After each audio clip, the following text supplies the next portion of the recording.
Hello students, 10th class की physics में आपका फिर से स्वागत है। हमने आपसे कहा था कि हम आपको 10th क्लास की फिजिक्स समझाएंगे। ये हमारी वीडियो नंबर 13 है और इससे पहले हमने आपको समझाए थे न्यूमेरिकल्स। हमारे यहाँ वीडियो देख लीजिएगा। हमने आपको अब तक जो दिया है टॉपिक, इसके अंदर बता चुके हैं हम आपके लिए समांतर श्रेणी में, समांतर क्रम में और श्रेणी क्रम में प्रतिरोधों का जोड़ना। उसके न्यूमेरिकल हम आपको अगली वीडियो में देंगे। फिलहाल हम आपको समझाते हैं जो हमने आपको फार्मूला बताया था ओम के नियम के अनुसार, यानी प्रतिरोध के अनुसार। ओम के नियम से जो प्रतिरोध निकालते हैं, यहाँ पर हमको प्रतिरोध दिया हुआ है, विभवांतर बी दिया हुआ है और जानने चाहता है कितनी धारा लेगा, यानी ओम के नियम का ही फिलहाल फार्मूला भी चलेगा आपका यहाँ पर। तो ये जो मैंने 3 सवाल बोर्ड पे लिखे हैं, ये एग्जाम के आए हुए सवाल हैं, मोस्ट इंपोर्टेंट सवाल हैं, बोर्ड एग्जाम के आए हुए हैं, अक्सर एग्जाम में आ जाते हैं और 4 नंबर में आते हैं। तो वही बच्चा कर पाता है न्यूमेरिकल जिसको इसकी नॉलेज होती है। मैंने कहा था किसी भी न्यूमेरिकल को करने से पहले आप देखिए कि उसके अंदर हमको क्या क्या चीज़ दी हुई है। सवाल कहता है कि एक विद्युत बल्ब है, इसके तंतु का प्रतिरोध 1200 ओम है। यानी बल्ब जो होता है, जो 10-10 रुपये के आते हैं बल्ब मार्केट में, पहले जो आया करते थे, उसका जो प्रतिरोध है 1200 ओम है। तो ये बल्ब 220 वोल्ट के स्रोत से कितनी धारा लेगा? हमारे घर में जो करंट आता है वो 220 वोल्ट आता है। तो ये बल्ब हम जलाते हैं 220 वोल्ट से। अगर इसका प्रतिरोध 1200 ओम है तो कुल कितनी विद्युत, यानी इसकी ये जो धारा जो लेगा कुल कितनी लेगा? और इसमें दूसरा सवाल एक और दे दिया है कि एक हीटर है, उसका प्रतिरोध 100 ओम है। हीटर को भी हमने इसी से लगा दिया, उसका प्रतिरोध 100 ओम है और 220 वोल्ट के मेन से जोड़ दिया, तो वो कितनी धारा लेगा? ये दोनों कंडीशन में हमको धारा ज्ञात करनी है, ठीक है ना। फिर दूसरी बात हमने आपको ये समझाया था कि किसी भी सवाल को करने से पहले हमें ये देखना है कि हमको इसने क्या क्या चीज़ दे रखी हैं और क्या क्या हमसे निकलवाना चाह रहा है, ठीक है ना। तो सबसे पहले देखते हैं प्रथम दशा के लिए, यानी कंडीशन 1। यहाँ लिख देंगे कंडीशन 1। पहले कंडीशन 1 लिख दें यहाँ पर हम, कंडीशन 1। इसमें क्या गिवन है, यानी क्या चीज़ दी हुई है इसने हमें। देखिए, एक विद्युत बल्ब के तंतु का प्रतिरोध यानी आर दे रखा है इसने, आर बराबर 1200 ओम, बल्ब के 220 वोल्ट से जोड़ा जाता है। इट मीन्स V बराबर 220 वोल्ट से जोड़ा जाता है, ठीक है ना। तो बहने वाली धारा I ज्ञात कीजिए। I बराबर क्या? I बराबर क्या? हमें बहने वाली धारा ज्ञात करनी है, ठीक है ना। तो आप लिखेंगे यहाँ पर ओम के नियम से। देखो, आपको एक एक फार्मूला इसका याद होना चाहिए, तभी न्यूमेरिकल निकलते हैं। ओम के नियम से हमने बताया था V बराबर IR, हमें I ज्ञात करना है। तो सूत्र हो जाएगा I बराबर V बटे R। V का मान दिया हुआ है यहाँ पर आपका कितना, 220 वोल्ट, और R का रखा है यहाँ पर हमने 1200 ओम, ठीक है ना। और थोड़ा बढ़ करके लिख दें। तो देखो कैलकुलेशन करने का तरीका, 220 बटे 1200 है, मैं इसका अलग कैलकुलेशन किया जाऊँ यहाँ रफ पर इस तरह से। सबसे पहले हमको जीरो खत्म करनी होती है। अगर अंत में जीरो दे रखी है तो जीरो खत्म कर दीजिए, जीरो जीरो काटेंगे, बचा ऊपर 22 बचेगा, नीचे 120। 2 से कटने वाली संख्या है, 2 से काटेंगे इसको 11 बार, ये 2 से कटेगा आपका 60 बार ये। तो कट करने के बाद में ये बचेगी आपकी वैल्यू यहाँ पर कितनी बचेगी, यहाँ 11 बटे 60। और जब 11 में 60 का भाग देंगे यहाँ पर, तो ये आएगा तुम्हारा लगभग 0.18 एम्पियर। यानी जब विद्युत बल्ब हम जलाएंगे तो उसमें 0.18 एम्पियर की विद्युत धारा बल्ब लेगा, ठीक है ना। ये इसका हो गया, इसका ए, क्योंकि 2 सवाल दे रखे हैं, 7वें का ए और बी, और बी में बोलता है इस वाले में ये। देखिए, अब इसने पोजीशन चेंज कर दी है। इसने हीटर लिया है कोई छोटा सा, जिसका प्रतिरोध 1000 ओम है, और इसको 220 वोल्ट के मेन से जोड़ दिया है। इट मीन्स यहाँ दे रखा R1 बराबर 100 ओम, और ये जो रखा V आपको वो रखा है यहाँ पर 220 वोल्ट, यानी से जोड़ा जाता है। तो धारा I1 बराबर क्या? इस कंडीशन में ये जो हीटर है कुल कितनी विद्युत धारा लेगा? तो आप सीधा सीधा यही फार्मूला लगा देंगे इस वाले से हम, चूंकि I1 बराबर V बटे R1। V का मान आपका 220 वोल्ट, R का मान आपका 100। अब देखिए 220 बटे 100 है, तो 100 में 2 जीरो आ रही हैं, तो ऊपर 2 अंक छोड़ के दशमलव लगा देंगे यहाँ पर। तो 220 लिखिए, यहाँ 2 अंक छोड़ेंगे, इसे छोड़ो, तो ये पॉइंट आएगा आपका यहाँ पर। यानी धारा जो लेगा यहाँ से कितनी लेगा, कुल मिला के ये 2.2 एम्पियर की धारा लेगा, ठीक है ना। अतः हीटर 2.2 एम्पियर की धारा लेगा। इस तरह सवाल आते हैं ये वाले, और सिंपल सवाल होते हैं, इसमें सिर्फ आपको कैलकुलेशन करनी आनी चाहिए, आपको फार्मूला पता होना चाहिए, बड़े आराम से सब सवाल कराएंगे। अगला आता है इसके अंदर, ये सवाल समझ गए होंगे आप, इसे बोर्ड एग्जाम के आए हुए सवाल है सभी। जब कोई विद्युत स्रोत से 4 एम्पीयर की धारा लेता है, कोई उपकरण है और 4 एम्पीयर की धारा ले रहा है, तो उसके टर्मिनल के बीच विभवांतर 20 वोल्ट है, 60 वोल्ट है। यानी देखा जाए 60 वोल्ट है, तो उस समय हीटर कितनी विद्युत धारा लेगा जब विभवांतर उसका 120 वोल्ट होगा। यहाँ पर हीटर लिख नहीं पाए हम, यहाँ पर जब कोई हीटर विद्युत स्रोत से 4 एम्पीयर की धारा लेता है, हीटर है और 4 एम्पीयर की धारा ले रहा है, ठीक है ना। तो यहाँ पर 2 सवाल दिए हुए हैं आपको, 4 एम्पीयर की धारा लेगा तो उसका विभवांतर 60 वोल्ट होगा। दूसरी कंडीशन में कहता है यदि 120 वोल्ट इसको बढ़ा दिया जाए इसके वोल्टेज, तो कुल कितनी धारा लेता है। देखिए चूंकि ये हीटर 1 है, तो हमारा काम है इसके अंदर सबसे पहले इसमें प्रतिरोध R ज्ञात करना। देखिए क्या दिया हुआ है कंडीशन 1 में, यहाँ पर कंडीशन 1 इसकी कहती है कि I बराबर 4 एम्पियर और साथ में V दे रखा है यहाँ पर 60 वोल्ट, यानी हीटर जो हम चला रहे हैं वो 60 वोल्ट पर चला रहे हैं और 4 एम्पियर की धारा है, ठीक है ना। तो अब निकालेंगे हीटर का प्रतिरोध सबसे पहले, तो ओम के नियम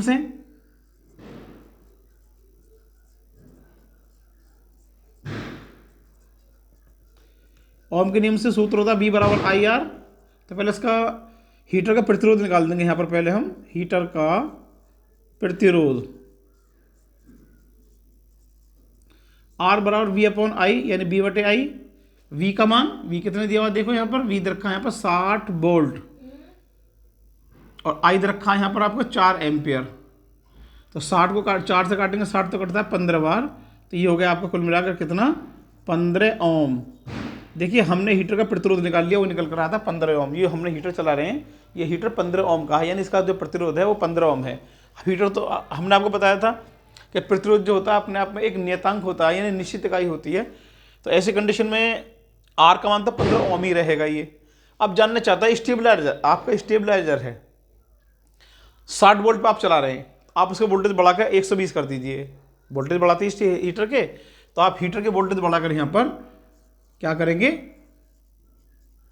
120 वोल्ट कर देंगे अब, ठीक है ना। कंडीशन 2 में अब V1 बराबर 120 वोल्ट, आपने हीटर को मतलब स्टेबलाइजर के वोल्टेज बढ़ाकर 120 कर दिए, ठीक है ना। तो जानना चाहता कुल कितनी विद्युत धारा लेगा, धारा का मान कुल कितना इसके अंदर होगा, ठीक है। R का मान तो इसके अंदर वही रहेगा जो हमने भी निकाला था यहाँ पर 15 ओम। अब निकाल देंगे V बराबर IR से, ठीक है ना। तो ये हो जाएगा आपका V1 बराबर IR1, ठीक है ना। R तो आपका निश्चित रहेगा, V बराबर I1R। तब क्या ज्ञात करना है हमको, यहाँ पर हमें ज्ञात करना है यहाँ पर आपको दूसरी कंडीशन के अंदर कि दूसरी कंडीशन के अंदर कुल कितनी विद्युत धारा लेगा, यानी I1 बराबर क्या, ठीक। तो निकाल देंगे यहाँ से I1 बराबर होगा आपका V1 बटे R। V वोल्टेज, कितने वोल्टेज ले रहे हैं, पहले 60 लिए थे, बढ़ा के कर दिए 120, तो यहाँ पर कर देंगे 120 वोल्ट। प्रतिरोध दे रखा है यहाँ पर 15 ओम, 15 का पारा 120 में चला जाता है, 15 अट्ठे 120 यानी 8 बार। तो धारा जो लेगा ना दूसरी स्थिति के अंदर ये वो लेगा कुल मिलाकर 8 एम्पियर, ठीक है ना। अतः दूसरी कंडीशन में जो हीटर विद्युत धारा लेगा वो 8 एम्पियर लेगा। जब 60 वोल्ट पर चल रहा था तो 4 एम्पियर की धारा ली थी, आपने वोल्टेज बढ़ाकर 120 कर दिए तो धारा बढ़ जाएगी, इसकी धारा बढ़ के हो जाएगी यहाँ पर 4 एम्पियर, ठीक है ना। अतः हीटर दूसरी स्थिति में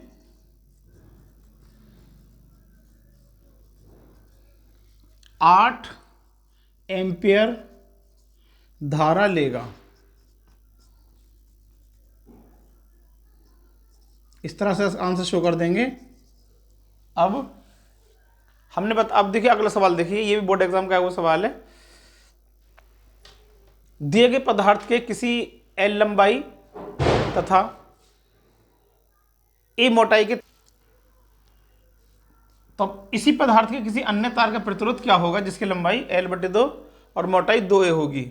आपको मैं सवाल अपने तरीके से समझा, दूसरे तरह समझाता हूं। ये एक तार है, आपने एक तार ले लिया, ये वाला तांबे का तार, जिसकी लंबाई एल है और मोटाई इसकी ए दे रखी है, ठीक है ना। लंबाई एल और मोटाई ए है, तो इसका जो प्रतिरोध है आर वो दे रखा है इसका 4 ओम, 4 ओम इसका प्रतिरोध है, ठीक है ना। अब आपने इस तार के साथ में इस तार के साथ में कुछ नया कर दिया, ये कर दिया कि तार की लंबाई तो कर दिया आपने इसकी आधी, लेकिन मोटाई कर दी इसकी दुगनी। लंबाई आधी करके मोटाई कर दो इसकी दुगनी कर दीजिए, यानी मोटा और तार थोड़ा मोटा कर देंगे, दुगना मोटा कर देंगे, दुगना मोटा इस तरह से ये, और लंबाई कर देंगे इसकी यहाँ पर आधी। तो जानना चाहता है जब इसका प्रतिरोध यहाँ पर 4 ओम है, तो अगर तुम इसकी मोटाई दुगनी कर दोगे, लंबाई इसकी आधी कर दोगे, तो इसका प्रतिरोध आर कितना होगा, प्रतिरोध आर कितना होगा, ये जानना चाहता है। सही है, तार की लंबाई आधी कर दी, मोटाई दुगनी कर दी, तब प्रतिरोध कितना होगा। तो हमने याद होगा, हमने आपको समझा था विशिष्ट प्रतिरोध, तो उसके अकॉर्डिंग होगा ये। लिखेंगे यहां पर प्रथम स्थिति के लिए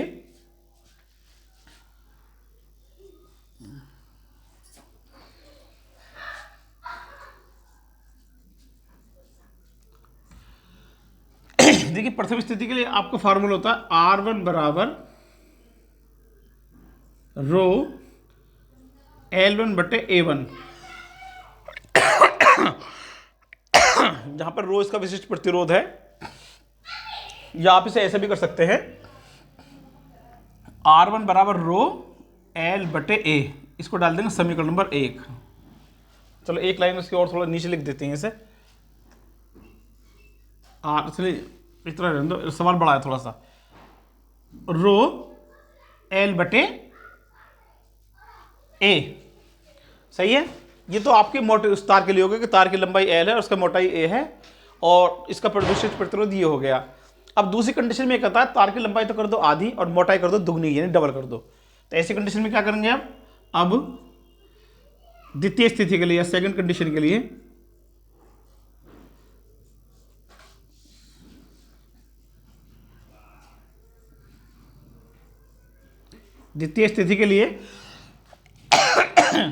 जो उसका R2 हो जाएगा वो हो जाएगा यहाँ पर, देखो ध्यान से देखिए, रो तो आपका वही रहेगा, L की जगह तो कर देंगे यहाँ पर आप L बटे 2, ठीक है ना, और जो A है एक जगह कर देंगे यहाँ पर हम कितना कर देंगे, A बराबर 2A, A बराबर कर देंगे यहाँ पर 2A, ठीक है ना। लंबाई को आधा कर दिया, मोटाई को दुगना कर दिया। तो ऐसी कंडीशन में जो आइटम हमको दे रखे हैं उसे अलग कर लेंगे यहाँ पर, तो और ये हो जाएगा तुम्हारा यहाँ पर, यहीं किए देते हैं इसको, देखिए 2 दूनी 4, तो ये हो जाएगा आपका 1 बटे 4 रो L बटा A, इतना हो गया ये वाला। इसको डाल दो समीकरण नंबर 2, ठीक है जी, समीकरण नंबर 2। ध्यान से देखिए ये जो हमने लिखा है कितना है, ये वाला रो L बटे A, ये भी रो L बटे A आ गया, तो इसकी जगह पर R1 लिख सकते हैं, यहाँ पर हम लिख सकते हैं R1 या नहीं, तो ये R2 हो जाएगा यहाँ पर आपका 1 बटे 4 गुणा R1। और हाँ एक बात तो हमने लिखी नहीं यहाँ पर, देखिए जो तार का प्रतिरोध है 4 ओम इसने दिया हुआ है, तो आप यहाँ कहीं पर शो कर देंगे, चूंकि R1 बराबर यहाँ लिख देंगे कहीं पर भी आप, R1 बराबर 4 ओम, चूंकि पहले तार का प्रतिरोध तो 4 ओम दे रखा है, दूसरे तार का जानना चाहता है, R1 बराबर 4 ओम। तो देखिए ये जो हमने R1 बराबर 4 ओम निकाला, ये रख देंगे समीकरण नंबर 2 में, तो ये हो जाएगा आपका 1 बटे 4 गुणा 4, ठीक है ना, 4 से 4 कटेगा आपका एक बार, तो ये हो गया आपका 1 ओम, ठीक है ना, समीकरण 1 से।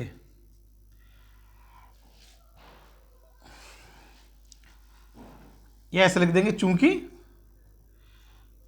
R1 बराबर 4 ओम दिया हुआ है, ठीक है ना, तो इससे कट गया 1 ओम।